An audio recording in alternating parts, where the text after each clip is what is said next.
So it said some bad press and negative feeling arose from using human remains. What does it mean to arise from? It just basically means to come from. So to rise means, of course, to, for example, get up out of your seat and you rise up. So basically all this mummy brown color came from this bad press of them finding out that, oh, they used mummies, they used dead bodies, they used human remains to actually get this pink color. I can see why people would not feel very comfortable about that. Oh, definitely not. Remains are a noun and it means a dead body or the leftover parts of a dead body. For example, we can say, I buried the remains of my dead cat in the backyard.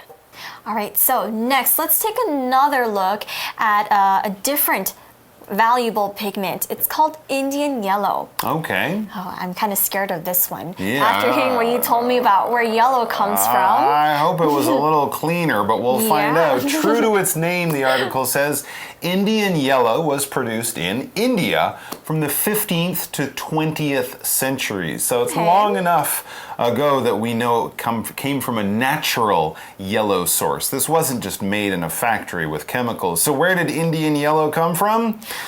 Ooh, I'm afraid I was kind of close on this one. It was made from the urine of cows that only consumed mango leaves, and it produced a golden color in painting. There you go. You want to get a great gold? Feed a lot of mango leaves from the mango tree, to a cow and then collect its urine. Now you might be saying, what's urine? And I'll say to you, it's pee. It's basically pee. Well, it is pee. It's not basically. That's exactly what it is. So when you go to the bathroom and water comes out of your body, that most likely is urine. Yes, it's very lovely. And what did we say? We said the cows were consuming mango leaves. What is it to consume? To consume means to eat and digest something. So a lot of times in nature we hear consumers and producers. Okay. So an easy way to remember this is consumers are basically animals that have to look for food. People are also consumers as well. Yeah, we consume things that we buy in the stores. Exactly. Producers are living things that make food, and usually producers are things like plants. Okay. So the chicken produces the eggs, right? And then I consume them for breakfast. So we are consumers too. I see. Very interesting. We can also use it in a sentence like this. The little boy consumed too much candy, so his stomach began to hurt. That's what happens when you consume too much candy. And it might also happen if you consume too many mango leaves. As we learn in the article, it says Indian yellow stopped being produced when it was learned that the mango leaves were actually harmful to the cows. So a lot of people thought, hey, it's green, cows love to eat plants, give them the mango leaves. Well, it turned out that it wasn't good for the cows. So yes, you don't want to feed anything harmful to an animal you're trying to take care of.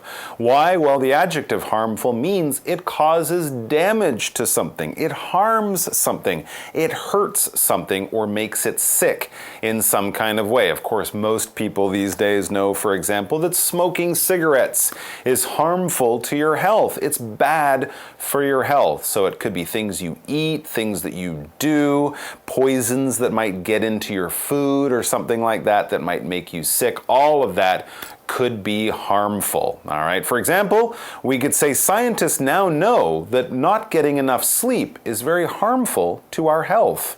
Very, very interesting. So the cows were probably very happy to eat these mango leaves, and the urine that came out was a strong yellow color. People probably thought, this is great, until the cows started to get sick or even die or something like that. I don't know how mango leaves are harmful to cows, but sometimes we do see animals and we think, wow, they can eat anything. But there are foods that are harmful to animals. I know a lot of people might know chocolate is harmful to dogs. Exactly. Right? They can eat a little bit, but they might eat a lot because it's delicious. But what's in the chocolate is actually really bad for them. It's really harmful for them. So you have to be careful when feeding new foods to animals. You have to check that out.